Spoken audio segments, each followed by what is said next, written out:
welcome into the last waiver ad of the 2024 season, everybody. We're going to be breaking down the currently available free agents in most of your leagues. We're also going to be breaking down Bobby's article available over on bettergreen.com. That's better, B-E-T-T-O-R green.com. Right now, guys, also, you can get up to $100 of the first deposit match, and we have other sportsbook promos available on our website, also B-E-T-T-O-R green.com. So you guys can check that out.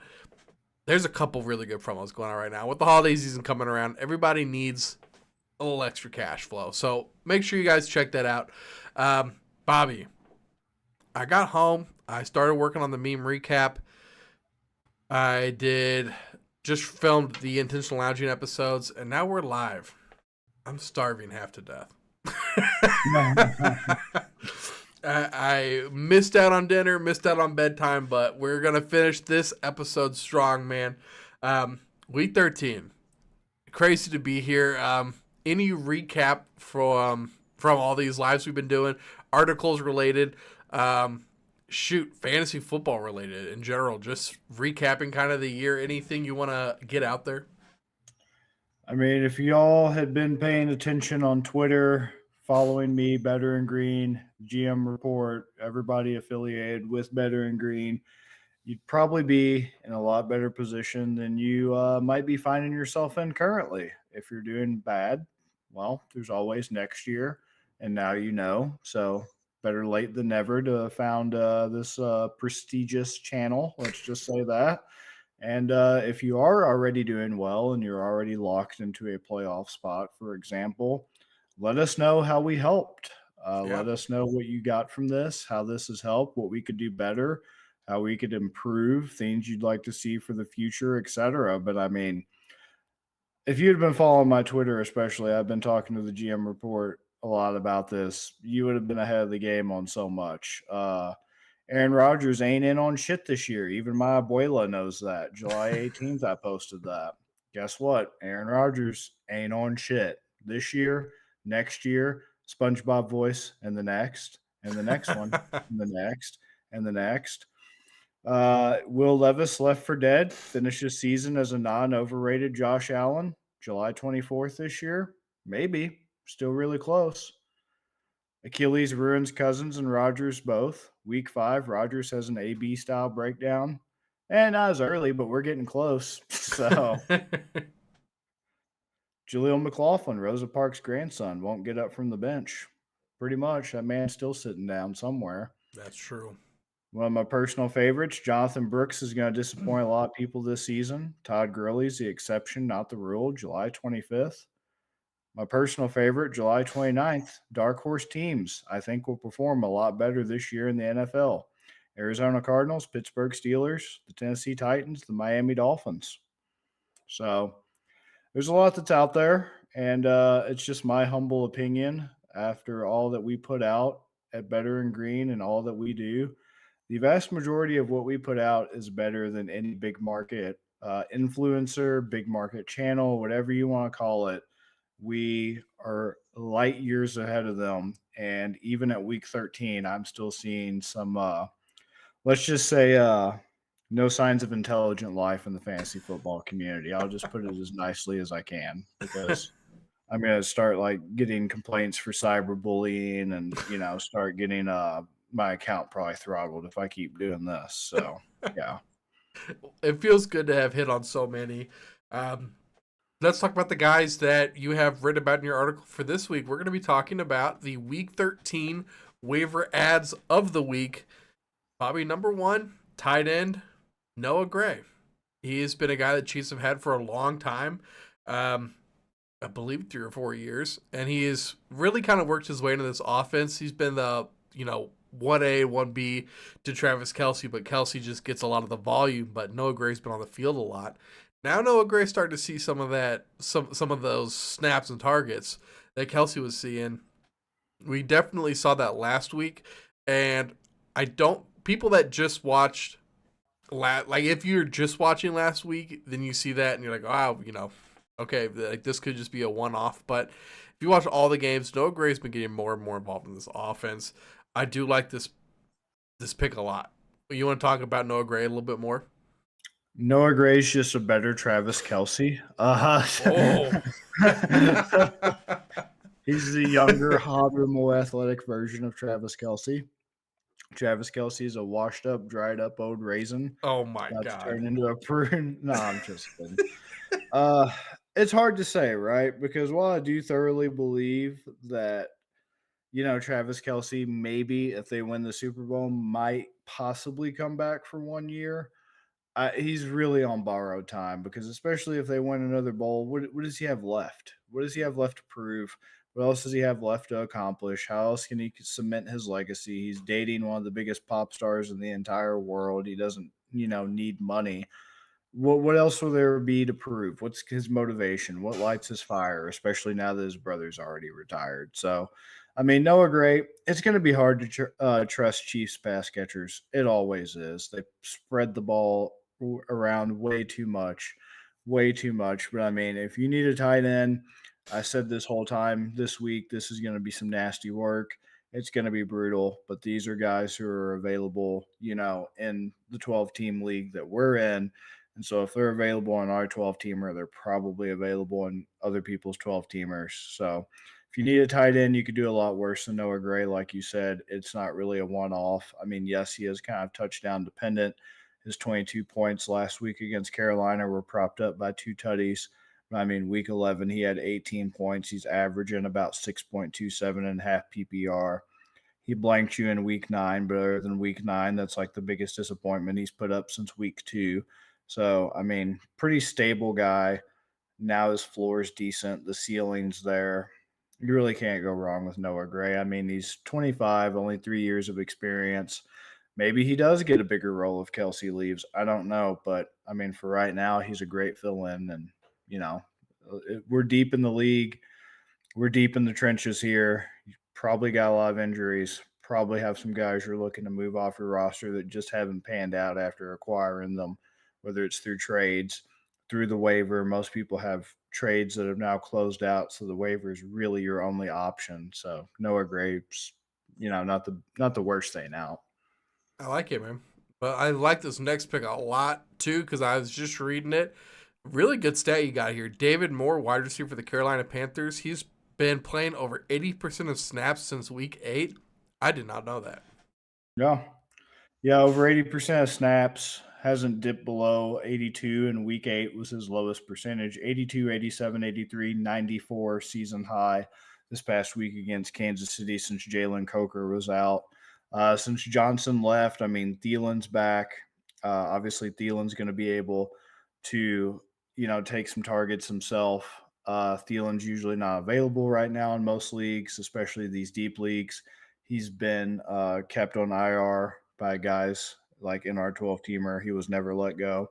So with Thielen back, obviously this is going to suck for David Moore. But I mean, David Moore is capitalizing on the fact Jalen Coker was out because since Johnson left, Carolina has been relying on a now healthy again Adam Thielen.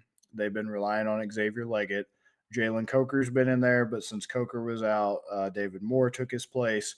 And that's pretty much been their receiving room, which is not a bad receiving room. But I mean, Moore even outscored Thielen in Thielen's first game back. Thielen had 7 points, Moore had 18. So as long as Coker's going to be sidelined, I think there's definitely a place for David Moore. Not sure how much longer Coker's going to be sidelined, so something to keep an eye on and be aware of. But I mean, for right now, Bryce Young's looking better. Thankfully, since he was benched, he came back, didn't shake his confidence, didn't lose it. He's been coming back. He's been playing very competitively. He's looked like an entirely new quarterback. Those changes that were made with the offensive line, strengthening it, bringing in Xavier Leggett, trying to do something with the defense, things of that nature. Chuba, Jonathan Brooks, trying to get everybody firing on all cylinders has been working out for Bryce Young, and they're starting to kind of gel and look like a competent offense, even though it's unfortunately this late in the season. I mean, better late than never. So, yeah, as long as Coker's out, just keep an eye on it. But David Moore is looking like a pretty sneaky stash for right now. Uh, 18 might be a little bit optimistic, but I mean, if Bryce keeps throwing the ball like he has, keeps playing aggressively, they're going to be playing catch up against Tampa Bay. That's their next matchup. Definitely going to be playing catch up against Philly. probably even against Dallas in 15, Arizona at 16, Tampa Bay again at 17. They could find themselves in some shootouts, having to air out the ball, receiving work could go up. I like David Moore. I like it, man. I think that's a great breakdown. The last one here, running back, Las Vegas Raiders, Amir Abdullah. He was my boy way back when he was first drafted with the Lions. I'm happy to see that he's back. Um, you know I'm blanking on his name right now. The guy that was going to start, Zamir White. What a Yeah. bust this year, man! What an Yeah. absolute bust. He had all the work he could handle and just shit the bed with it. So Amir Abdullah, I do like this pick a lot. With how the Raiders season has gone, don't be surprised if Amir Abdullah finishes the season just as the starting running back for the Raiders. That's how I feel. Yeah, I agree. Uh, that was another guy that I was right about. I did not understand the hype with Zamir White. I know that he was supposed to be a heavy volume guy and a beneficiary of the volume to at least give him some fantasy relevance, but I've just been out on the Raiders this whole entire time to the point where I almost didn't take Brock Bowers in our dynasty draft because of how terrible I knew the Raiders were going to be. Thankfully, I did take Brock Bowers, but Yeah, that still doesn't negate the fact that the Raiders are an absolutely terrible, mismanaged poverty franchise. And yeah, Amir Abdullah has been around for 9 years, 31, a lot of miles on those tires, but apparently a lot more miles still left before those tires have to be recycled. So, I mean, yeah, I'm not a Zamir White guy. Madison's been better than Zamir White, but I mean, they were both out. So that's why Abdullah got the start. So who knows if they're both going to be out again this week? Maybe at least one of them can be out. That would still open up the role for Abdullah to still have some flex appeal. If they're both out, obviously it would be preferable. So that way he gets the lion's share, but even just one would be great for him. Madison, I personally feel like is even better than White and has done more than White. So Abdullah would yeah. benefit greatly from Madison being out. Uh, but yeah, I mean, 15 points, got a receiving touchdown, rushed 8 times for 28 yards, 6 passes for 37 yards, including that receiving touchdown. 9 points last week, so nothing crazy. I mean, 4.48 and half PPR. That's a bit brutal, but like I said, you just have to. It's like David Moore. You just have to keep an eye on. Okay, is Zamir practicing? Is Madison practicing? Or are they both not? Like, see if either one's going to miss time or if both are going to miss time. And if at least one's out, I'd feel comfortable starting him. Maybe not this week against Kansas City because Kansas City should be getting that one guy I keep telling you about back soon. Oh, many Uh, who? yeah, Mini who should be back soon. Any game now, he should be getting activated. He's going to generate a lot of sacks, get that defense rolling for fantasy again and real life. So maybe not week 13 against Kansas City. That might be a little bit brutal, but I mean, 14 at Tampa Bay, 15 at Atlanta, 16 at Jacksonville, 17 at New Orleans. Really good stretch after Kansas City. You could potentially be using Abdullah, especially if White and Madison continue to have those nagging injuries. Agree. Agreed. And if you want the rest of Bobby's players to add this week, head over to bettergreen.com. You guys can read the honorable mentions. But now, Bobby, we're going to talk about the slam or scams, the top 10 most added players in fantasy football, according to Sleeper this week. Kickers and defenses not included. Number one, Devon Vele with 467.5 thousand ads, wide receiver for the Denver Broncos. I'm going to say scam, dude. I'm going to say scam. We're looking at him. He's had 8 targets his first game, 9 targets last game, everywhere in between 6 and 5, mostly just 3 targets a game with 1 catch, 2 catches, and 3 catches for 20 yards, 28 yards, and 11 yards. He has had 4 unranked, basically unranked. He didn't crack the list of even a flex appeal wide receiver. And then 4 where he did. And even then, they're wide receiver 31 and 39. So they're not high up there. Like, they're still not really starter numbers. But once again, he is a waiver wire ad. I just think there's no, what's the word for it? Like, no consistency with him. You're not going to be able to ever rely on him. He does have a bye coming up. He's got one of those rare week 14 buys. So just like I don't see the appeal with him. You don't even get to play him in a week. And then this week you have to hope and pray that he does something against Cleveland. So it's a scam to me. This is tough because I could see where the desperation comes from that you'd want to start him and redraft and pick him up in redraft because he's averaging 7.26 and half PPR. But I mean, yeah, you're right. I mean, Cleveland, I don't necessarily know that they're great from, stopping the pass. I mean, they do have Denzel Ward as a really good corner, but I mean, it could potentially also be a shootout of Jameson slinging it. If Nix is slinging it, maybe he'll be a beneficiary. But, like, especially long term, I just don't think he's worth it in a dynasty league. I mean, we talk about 25, 24-year-old rookies. This guy's 26, a rookie, and a seventh round pick. And it's like the Broncos are going to have to realize, okay, Bo Nix is the guy. Thank God we found the guy who can be the quarterback now. And, we need to improve the O-line a little bit more. We got good running backs. We have more running backs than we even know what to do with at this point. And even though Javonte could potentially be a free agent, that's not a great area of need. But I mean, you definitely have to do something for a receiver behind Cortland Sutton because you got Marvin Mims just drafted last year. Either use him or not.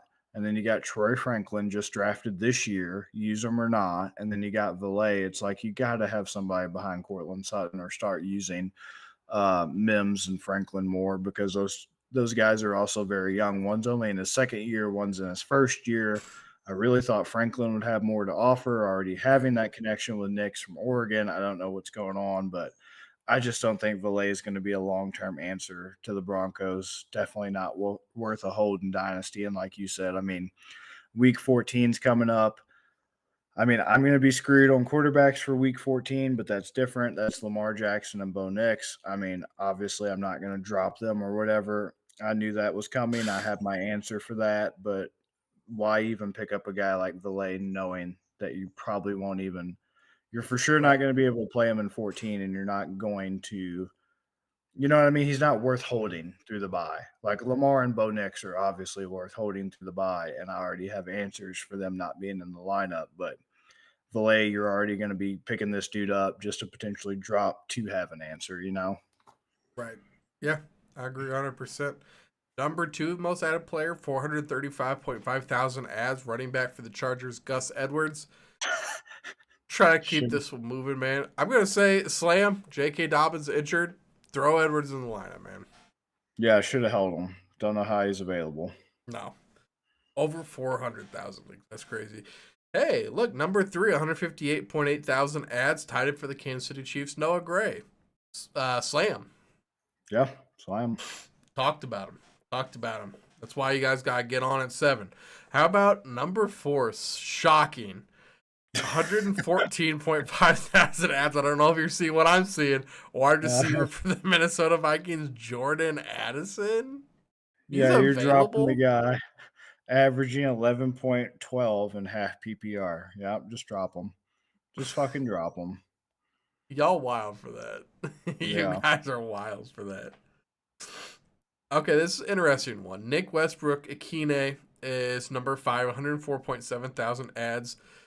At first glance, I'm like, scam, and then you look deeper. Wow, that is an easy playoff schedule. Like, just going forward, Washington, Jacksonville, Cincinnati, Indy, Jacksonville. Yeah. He's seen over 90% of snaps in 4 out of the last 5 games. And the one that he didn't, he only saw 85% snap share, but that was the one that he finished as a wide receiver 9. He had 2 catches for 117 yards and a touchdown. Wow. Going back to the bye in week 5 after that, he's at a touchdown in every game except for one. Which, once again, this is kind of a funny one. He played 100% of snaps, and that's the one game he didn't have a touchdown. So, interesting. Actually, I guess we're going to have to say slam for Westbrook Akine with how easy that end of season schedule is. Him and Ridley league winners down the stretch. Maybe I like Ridley. I a don't know lot, about though. Akine. Uh-huh. Damn. Guess who has him? Oh, I know who has it. Oh, God, you beat me to him. Beat me to him. Number 6, 102.6 thousand ads tied in for the Miami Dolphins, Jonnu Smith. Didn't we tell Old you guys to man. pick him up 3 weeks ago? Didn't we tell you back in August? Back in, Why do yeah, you guys have a Johnny Smith poster? Fucking ahead of the game. because we already know, bruh. We already know, man. Number 7, 82.8 thousand ads, wide receiver for the Carolina Panthers, David Moore. Just talked about him. Slam. Yeah. Slam. Number 8, we just had this man. Number 8, Had him last week. 73.7 thousand ads, wide receiver for the New Orleans Saints, MVS, Marquez Valdez Scantling.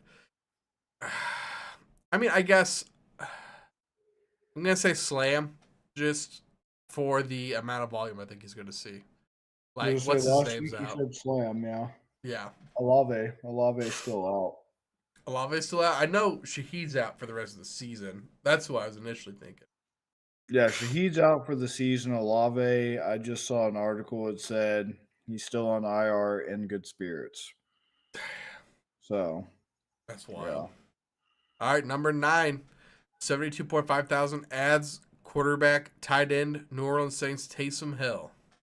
Once again, these are 72.5 thousand people late to the party. Yeah. A little late there, bud. A little late there, bud. How about number 10, 58.5 thousand ads, running back for the Pittsburgh Steelers, Jalen Warren. That's an interesting one. I Yeah, why was almost it drop? thought about picking him up last week. Didn't. But then I'm looking at his schedule going forward. Cincinnati, Cleveland, Philly, Baltimore, KC. Ooh, that's brutal. Yikes. Yeah. Nope. I would say scam. I'm going to stay away there. Yeah, it's a brutal stretch of defenses are pretty damn good at stopping the run. I'm out. And for that reason, I'm out. Yeah. All right. That leaves just one more segment to the show. The over too soon. The guys that have left rosters just when they got there, especially this year, huh? I mean, we just had some flip flopping dudes. Wow. Okay. Number 1. Don't completely disagree with it, but just still surprising to see him as number 1. 164.5 thousand drops is the man who is starting to become known for his drops, who dropped my baby. If you checked my Twitter, if you follow me over there, Quentin Johnston. Oh no. Oh no. Oh no. Just when it was looking so good for him too. Yeah. Oh, QJ. Oh man, 0 receptions on 5 targets. Last week, 8 targets, 2 receptions. You're just begging for him to get a touchdown. Yeah, that's unfortunate too. That's Damn. unfortunate. Sorry, Quentin. Number 2, 132.8 thousand drops, wide receiver for the San Francisco 49ers, Ricky Pearsall. I mean, Oh, what you expect him 25 to cent? do?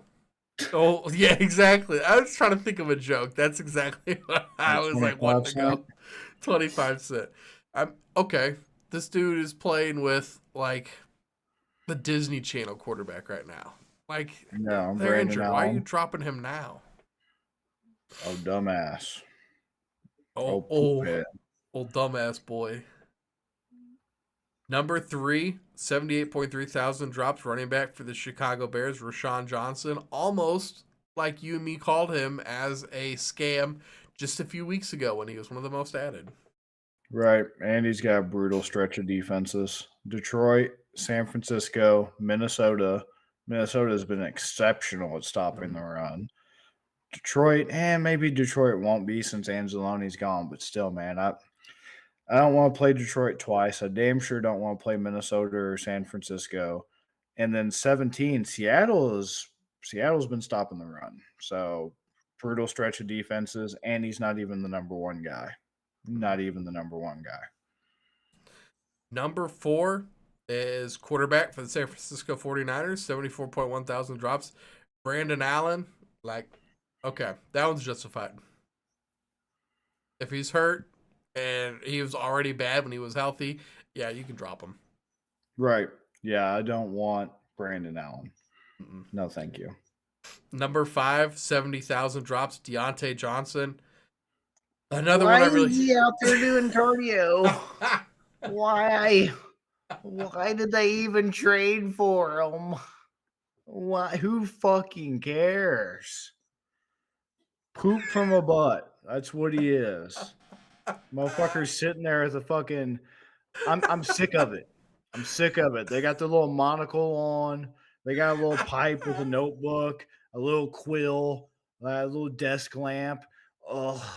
Dear diary, why did Baltimore even trade for Deontay Johnson if he's only going to run 4 routes last week? Only 4. Who cares? Who cares? Why does the pile of dog shit in my front yard look like a star if you squint your eyes? It doesn't matter. God damn, people are grasping at straws.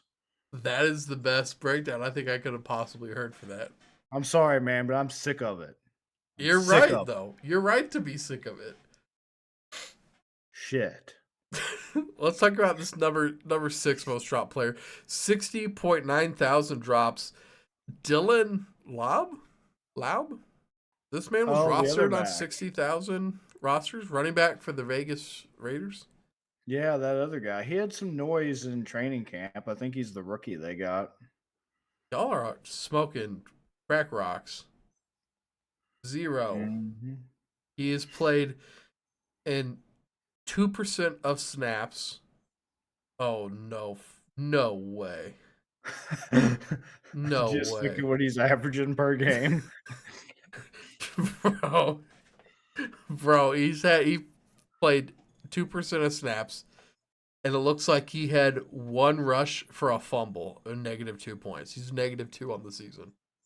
Yeah. He's averaging negative 0.50. Because he hasn't scored a single point in the other ones. He's 0 for every game except for the one where he got -2. Yeah. What the? Okay. 60,000 people picked him up, man. They're going galaxy brain on that one. That is desperation. Like in Dynasty, okay, I could get it, but like if you started that man expecting Oh something, my god. I mean, I'm trying not to be too harsh because White and Madison were both out. So you're taking the approach of okay, well, there's got to be a running back to back up Abdullah. So all right, I get it, but like you really can't be mad though, is what I'm saying. And like I said, if you're putting them in redraft, you only have yourself to blame. This guy has always been a dynasty stash, no matter who's healthy. Agreed. Agreed. Number 7, Cam Akers, 60,000 drops, running back from Minnesota Vikings. I mean, I guess I get it. I don't know who you're picking up, but I get it. I mean, I personally would rather hold.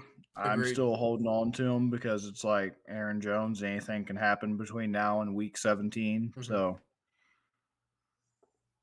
No, I agree with that 100%. Like, I get people dropping him, but at the same time, like I said, I don't know who you're picking up. Who are you getting? right. Number 8, 58,000 drops, running back for the Denver Broncos, Audric Estime. It didn't work out, huh? Yeah, I mean, I get it. That's another guy. It's kind of a dynasty stash, you know? I agree 100%. Let's see. Number 9, Romeo Dobbs, 53,000 drops. I mean, I guess he's injured, but still, like, I feel like Dobbs is, unless was the injury super bad? I mean, he played last week. It's just a concussion. So why are you dropping him because of a concussion? He should be back in a week. Worst case scenario, he misses this game against Miami, but he comes back. Detroit, Seattle, New Orleans, Minnesota. All plus Like Minnesota, matchups. yeah. So it's like he'll be fine from a passing receiving standpoint. He'll be fine. Like I mean, obviously Green Bay is a carousel of pick which receiver is going to pop off this week, but Right. it's not like he's season ending. It's just a damn concussion. That's surprising to me. I don't get that one. And then this one looks like 50.8 thousand drops. Darius Slayton, number 10. wide receiver for the New York Giants. I mean, I get it. He had 2 targets for 0 catches. Danny Dimes is gone. It's just going to be, you would assume, hyper targeted on Neighbors, but I mean, I guess he doesn't have chemistry. Like, he had chemistry with Daniel Jones, so maybe that's why people are dropping him. I mean, he's not that good of a player, but still. I mean, he's a number 2 on a team. I feel like a pretty clear number 2. Yeah, it's tough because Wandell was making noise with Danny Dimes too, so I guess they got to sort out the pecking order behind Neighbors with a Bibbity Bibbity at the helm now. So, which I heard a Bibbity Bibbity might be benched for Drew Lock. So, fuck, who knows what's going to happen with that? I think that's a good idea, actually. Yeah. So, I'll agree because there's too much uncertainty. Until Drew Lock is benched for you, you're going to be coming off.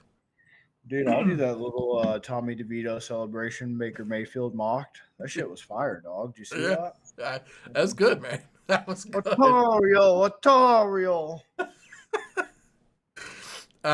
Looks like I'm just gonna say these two real quick. Amir Abdullah, he was the next one, 11th most drop player, 48.2 thousand drops. Shocking. I think that's Right. I think that's a mistake. Get what you want, and then you boot them. Right. 47.3 thousand drops. The very next one, Trey Benson. Like, we were really pounding the drum for Trey Benson, and what did we say? We said, like, this year is going to be James Conner. It's a contract year. They can run him into the ground, and you're just hoping he gets injured. Okay, it's the end of the year. Right. James Conner hasn't been injured, and you drop him now? Like, now's the time. Like, okay, he got past all that. Is this going to be his first healthy season when the dude's like 31, 32? If it is, great, but I can't believe you're dropping him because if anything does happen to Connor, you have like RB2, I believe, at worst, that you can just instantly slot into your roster come the playoffs. So I don't get this Trey Benson drop. Dumb. Why'd you hold on him all season just to drop him now? Right. Absolutely dumb. Guys, that is going to do it for the 2024 Waiver Wire Ads of the Year. Bobby, thank you for writing those articles and staying up to date and doing all these with us, man. I appreciate it. Anytime, man. It's been very enjoyable. I hope it's helped people out there. I hope they've learned some things that have helped them in their leagues, get an edge over their league mates and whatnot. And hope if people have enjoyed tuning in. It's always fun, man. It's always fun to talk some ball, know some ball, and see how a group of young white men such as ourselves run the ball. I agree, man. I agree. And, NFL season's coming to a close means we're going to have to, like, maybe do something else with MMA. Do something else with the UFC. Maybe start doing some UFC lives. Think that might be fun. So we'll have something else coming out, Bobby. We'll have to pivot to something later down the line. But thank you guys for watching. Absolutely. We will see you guys in, not the next episode. This is it for the year. But we'll see you guys for the Tapping Vegas. Not this week. This week they are off the Thanksgiving break, but we will be back the following week. So we'll see you guys.